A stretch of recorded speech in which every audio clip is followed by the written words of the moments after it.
বসো এখানে।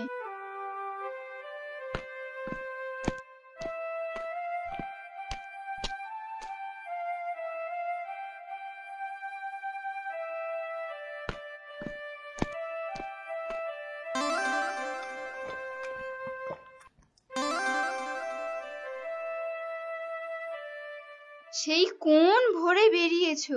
বলি একটু সকাল সকাল ঘরে ফিরতে পারো না? বেলা যে মাথায় উঠেছে, পেটে একটি দানা পানিও নেই। তোমার জন্য আমিও না খেয়ে বসে আছি। কেন বউ, তুমি না খেয়ে বসে আছো কেন? আমি না তোমাকে কতবার বলেছি তুমি খেয়ে নেবে, না খেয়ে বসে থাকবে না আমার জন্য? আচ্ছা বলো তো, এই ৩৫ বছর একদিনও তোমাকে ছেড়ে খেয়েছি যে খেয়ে নেব? গালে ভাত ওঠে না গো একা খেলে। দেখো, সামনে মেয়ের বিয়ে, খাটতে হবে না? না তো টাকা আসবে কোথা থেকে? বিয়ের খরচ তো বাদই দাও, 10,000 টাকা যে নগদ সেটা তো দিতে হবে, সেটা জোগাড় করতে হবে না আগে? শোনো না, বলছি মালতী বলছিল পাশের পাড়ায় উকিলের বাড়ি একটা কাজের মেয়ে লাগবে। যদি তুমি বলো তাহলে আমি। কি, তোমাকে না কতবার বলেছি আমি বেঁচে থাকতে আমার বাড়ির সম্মান, আমার বাড়ির লক্ষ্মী কোনো দিন কারোর কাছে ছোট হতে যাবে না। তুমি কি ভুলে গেলে সে কথা? দরকার হয় মেয়ের গলায় দড়ি দিয়ে ঝুলিয়ে দেব, বিয়ে না দিতে পারি। দরকার হয় দরকার হয় মেয়েকে নিজের কাছে রেখে দেবো সারা জীবন, কিন্তু কোনো দিন যেন তোমার মুখে আর এই কথা আমি না শুনি। যাই হোক, আমি স্নান সেরে আসি, আমার খাবার ব্যবস্থা করো, বড় খিদে পেয়েছে।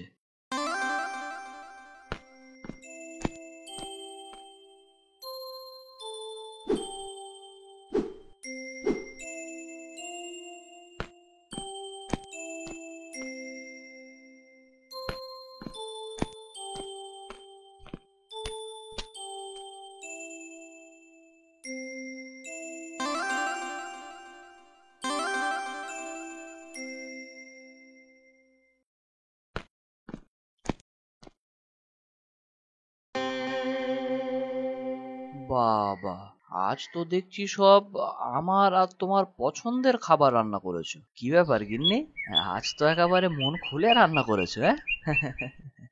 আজ তো মায়ের জন্মদিন বাবা, তোমার মনে নেই? সে কি, তুমি কই আমাকে সকালে মনে করিয়ে দিলে না তো প্রতিবারের মতো? তুমি জানোই তো আমার মনে থাকে না। তোমার হাতে টাকা নেই বিশেষ, তাই বলিনি। আচ্ছা ঠিক আছে ঠিক আছে, আমি আমি আজ রাতে ফেরার সময়। বিনয়দা, ও বিনয়দা, বাড়ি আছো নাকি? হ্যাঁ আছি, বলো। আর বলো না, আমার মেয়ের আজ পরীক্ষা, হঠাৎ তার পায়ে লেগে গেছে। যদি তোমার ভ্যানটা ভাড়ায় পাওয়া যেত তাহলে খুব ভালোই হতো। কখন যেতে হবে? এখনই পরীক্ষা, সময় আর বেশি বাকি নেই। ও তুমি অন্য ভ্যান ডেকে নাও গিয়ে, উনি এখন যেতে পারবে না। চলো, আমি তৈরি। এ কি, তুমি কোথায় যাচ্ছ খাবার ফেলে? রাস্তায় খেয়ে নেবো গিন্নি, আর তোমরা সবাই খেয়ে নিও কিন্তু। এই তুমি ভ্যানে বসো। বাবা শোনো, দাঁড়াও বাবা দাঁড়াও। হায় ভগবান।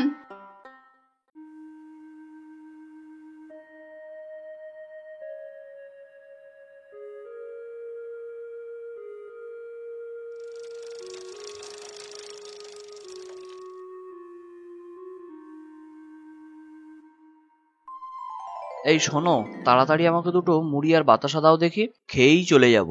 একটা রোগীকে আনতে যেতে হবে, জানো, আজ অনেক ভাড়া হয়েছে, সারাদিন খাওয়ার সময় পাইনি। দাও দাও, তাড়াতাড়ি দাও, না তো আবার দেরি হয়ে যাবে।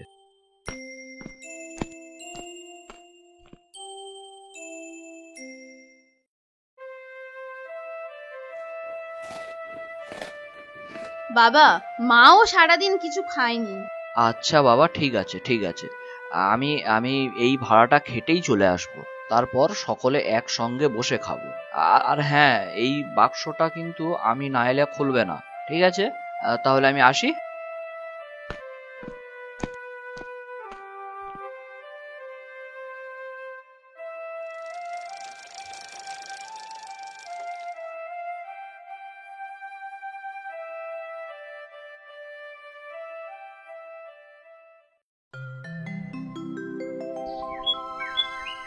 বিনয় এইভাবে খেতে চলেছে।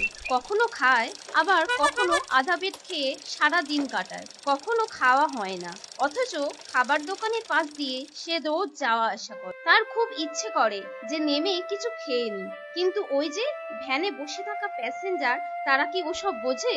বলিয়ে চলো চলো, দেরি হয়ে যাবে ঘোড়ার ডিম। হ্যাঁ হ্যাঁ, চলো চলো। এই বলে সে আবার গায়ে জোরে ভ্যান টানতে থাকে। তার সময় মতো খাওয়া আর হয় না। এদিকে তার লক্ষ্মী চিন্তায় অস্থির। সে যেন কিছু একটা বিপদে ভয়ে ভয়ে দিনে দিনে গুটিয়ে যাচ্ছে। এইভাবে কয়েক মাস কাটে। মেয়ের বিয়ের মাত্র 3 দিন বাকি। সেদিন প্রচন্ড ঝড় বৃষ্টি উঠেছে। রাত তখন প্রায় 9টা হবে। ওমা, তুমি চিন্তা করো না, এই ঝড় জলে বাবা হয়তো কোথাও আটকে আছে, ঠিক এসে যাবে। ঠিক আছে, যা তুই খেয়ে নে। রাত কাটলে কাল তোর গায়ে হলুদ, রাত জাগলে শরীর খারাপ করবে। খেয়ে শুয়ে পড়, আমি তোর বাবা এলে খাবো। ঠিক আছে মা।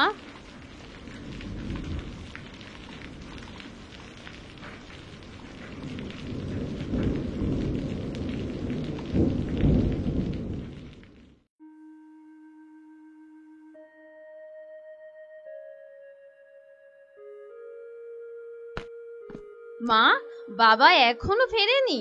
ভোর হতে চললো তো, বৃষ্টিও তো মোটামুটি থেমেছে। না, ফেরেনি। বৌদি, তাড়াতাড়ি এসো। লোকটা খবর দেয় দাদা হাসপাতালে ভর্তি। ভোরে সে যখন উঠে মাছ কিনতে যায় আড়ত থেকে, তখন দেখে রাস্তায় ভ্যান উল্টে পড়ে আছে বিনয়দা। ভ্যানটা নাকি ওর গায়ের উপরেই পড়েছিল সারা রাত। ওরা ধরাধরি করে তাকে এইমাত্র হাসপাতালে ভর্তি করে এসেছে। এ কি হলো ঠাকুর?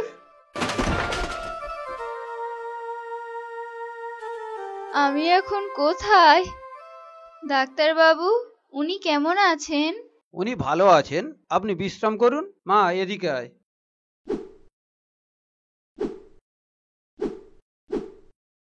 দেখ মা, তোর বাবার শরীর খুব দুর্বল, তার উপরে রাস্তার জলে প্রায় ঘন্টা 5 পড়েছিল। দেখে মনে হচ্ছে সেন্স হারিয়ে কোনো বড় গাড়ির সঙ্গে ধাক্কা লাগে। অনেক রক্ত বার হয়েছে, সব মিলিয়ে অবস্থা খুব একটা ভালো না।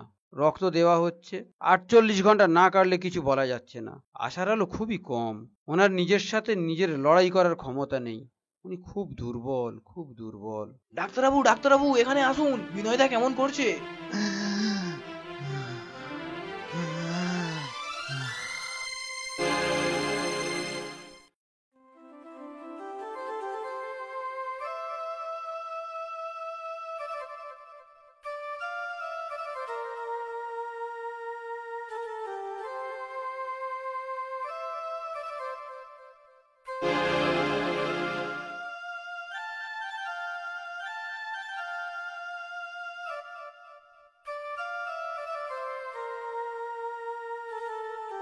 নাহ, বিনয়বাবু আর নেই।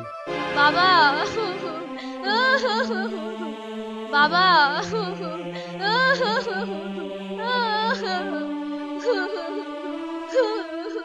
যাও না, যাও যাও, ভ্যান নিয়ে বেরিয়ে যাও। দেখি আজ তোমার কত বড় সাহস।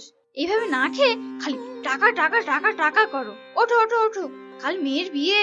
ওঠো, টাকা লাগবে, ওঠো, অনেক টাকা। শুয়ে থাকলে হবে না, ওঠো ওঠো। শরীরের দিকে চিন্তা করে লাভ নেই, টাকা লাগবে, টাকা। ওঠো, আমি গিয়ে রান্না চড়াই, খেয়ে তবে যেতে হবে, এই বলে দিলুম। হ্যাঁ, টাকা টাকা টাকা লাগবে, টাকা, অনেক টাকা। টাকা টাকা লাগবে, টাকা, অনেক টাকা।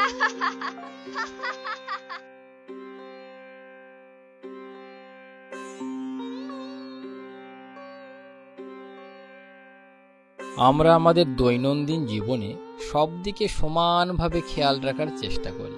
সেই সব দিক বজায় রাখার জন্য আমরা বিভিন্নভাবে পরিশ্রম করে থাকি, কিন্তু সেই পরিশ্রম করতে যে আমাদের সবচেয়ে বেশি সাহায্য করে, আমরা তাকেই যত্ন নিই না। হ্যাঁ, ঠিক ধরেছেন, আমাদের শরীর। আরে ভাই, এটা ঠিক থাকলে তবেই তো আমরা সবকিছু ঠিকভাবে করতে পারি। তাই আমরা যে যত সম্পদের মালিক হই না কেন, বা যে যত গরিব হই না কেন, ঈশ্বরের দেওয়া সবচেয়ে মূল্যবান সম্পদ এই শরীর।